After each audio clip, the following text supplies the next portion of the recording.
S ക്രൗണിൻ്റെ പുതിയൊരു വീഡിയോയിലേക്ക് ഏവർക്കും സ്വാഗതം. അപ്പോൾ ഇന്നത്തെ ക്ലാസ്സിൽ നമ്മൾ നോക്കാൻ പോകുന്നത് എല്ലാവരും ഒരുപാട് പ്രതീക്ഷയോടെ കുറേ നാളുകളായി, കുറേ മാസങ്ങളായി, കുറേ വർഷങ്ങളായി കാത്തിരുന്ന LP UPയുടെ നോട്ടിഫിക്കേഷൻ വന്നിരിക്കുകയാണ് കേട്ടോ. ഇത് ഏകദേശം ഒരു 10-15 മിനിറ്റ് ആയിട്ടുള്ളൂ വന്നിട്ട്. അപ്പോൾ തന്നെ നമ്മളത് ഇൻഫോം ചെയ്യുകയാണ്. അപ്പോൾ നമ്മുടെ പ്രതീക്ഷയോടെ നമ്മൾ കാത്തിരുന്ന നമ്മുടെ സ്വപ്ന അധ്യാപക ജോലിയിലേക്കുള്ള ആദ്യ ചുവടുവെപ്പ് എന്ന രീതിയിൽ നമ്മുടെ LP UP നോട്ടിഫിക്കേഷൻ വന്നിരിക്കുകയാണ്. അതിൻ്റെ വിശദാംശങ്ങൾ എന്തൊക്കെയാണെന്ന് നമുക്ക് പരിശോധിക്കാം. അപ്പോൾ കാറ്റഗറി നമ്പർ 709/2023 താഴെ പറയുന്ന തസ്തികയിലേക്ക് തിരഞ്ഞെടുക്കപ്പെട്ടതിന് യോഗ്യതയുള്ള ഉദ്യോഗാർത്ഥികളിൽ നിന്ന് മാത്രം ഓൺലൈനായി അപേക്ഷകൾ ക്ഷണിക്കുന്നു. അപേക്ഷകർ കേരള പബ്ലിക് സർവീസ് കമ്മീഷൻ്റെ ഔദ്യോഗിക വെബ്സൈറ്റ് വഴി ഒറ്റത്തവണ രജിസ്ട്രേഷൻ ചെയ്ത ശേഷമാണ് സമർപ്പിക്കേണ്ടത്. ഇതിനോടകം രജിസ്റ്റർ ചെയ്തിട്ടുള്ള ഉദ്യോഗാർത്ഥി തങ്ങളുടെ പ്രൊഫൈൽ വഴി അപേക്ഷിക്കാവുന്നതാണ്. വകുപ്പ് വിദ്യാഭ്യാസമാണ്.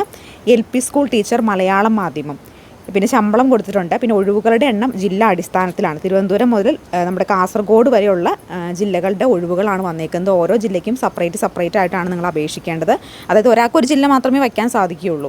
അപ്പോൾ ഏതാണോ നിങ്ങളുടെ തിരഞ്ഞെടുക്കുന്ന ജില്ല അതിനകത്ത് കൃത്യമായിട്ട് ഇന്ന് മുതൽ നിങ്ങൾക്ക് ആപ്ലിക്കേഷൻ വയ്ക്കാവുന്നതാണ്. പ്രതീക്ഷിത ഒഴിവുകളുടെ എണ്ണം കൃത്യമായിട്ട് കൊടുത്തിട്ടില്ല. കാരണം ഇപ്പോഴും പഴയ ലിസ്റ്റിൽ നിന്ന് നിയമനങ്ങൾ നടക്കുന്നതേ ഉള്ളൂ. അതുകൊണ്ടാണ് പ്രതീക്ഷിത ഒഴിവുകളിൽ നിന്ന് കൊടുത്തേക്കുന്നത് കേട്ടോ.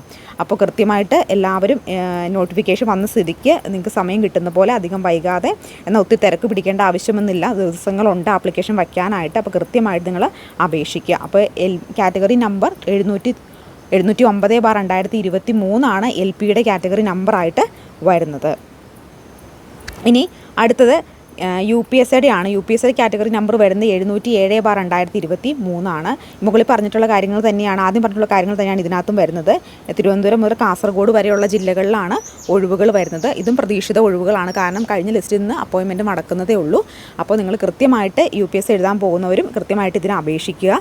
അപ്പോൾ നമുക്ക് ഏതൊക്കെ ജില്ലകളിലാണ് ഈ വേക്കൻസികൾ വരാൻ പോകുന്നത്, അതുപോലെ തന്നെ ജില്ലകളിൽ ഇതുവരെ എത്ര അപ്പോയിൻമെൻറ്റ് കഴിഞ്ഞ ലിസ്റ്റിൽ നടന്നിട്ടുണ്ട്, അതിന് മുമ്പത്തെ ലിസ്റ്റിൽ നിന്ന് എത്ര അപ്പോയിൻമെൻറ്റ് തുടങ്ങിയ കാര്യങ്ങളെല്ലാം ഞാൻ ഉടനെ തന്നെ വീഡിയോ ആയിട്ട് ചെയ്യുന്നതായിരിക്കും. അപ്പോൾ ഏത് ജില്ലയാണ് നിങ്ങൾക്ക് ഓപ്റ്റ് ചെയ്യാൻ കൂടുതൽ സൗകര്യമുള്ളത്, ഏതൊക്കെ ജില്ലകളാണ് കൂടുതൽ അപ്പോയിൻമെൻറ്റ് സാധാരണഗതിയിൽ നടക്കുന്നത്, അതുമായി ബന്ധപ്പെട്ട് നമുക്ക് ഡീറ്റെയിൽ വീഡിയോ തന്നെ ചെയ്യാം.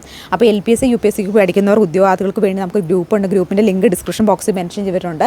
അപ്പോൾ ഈ വീഡിയോ കാണുന്ന ഉദ്യോഗാർത്ഥികൾ എല്ലാവരും എന്ത് ചെയ്യുക, നിങ്ങൾ ആ ഒരു ഡിസ്ക്രിപ്ഷൻ ബോക്സ് ചെക്ക് ചെയ്ത് ഗ്രൂപ്പിൽ ജോയിൻ ചെയ്യാൻ മറക്കല്ലേ കേട്ടോ. അപ്പോൾ നമുക്ക് ഡീറ്റെയിൽ ആയിട്ട് തന്നെ ഏതൊക്കെ ജില്ലയിലാണ് അപേക്ഷ കൂടുതൽ വയ്ക്കേണ്ടത് തുടങ്ങിയ കാര്യങ്ങളൊക്കെ ഡീറ്റെയിൽ ആയിട്ട് നമുക്ക് നോക്കാം കേട്ടോ. അപ്പോൾ അത്രയേ ഉള്ളൂ. താങ്ക്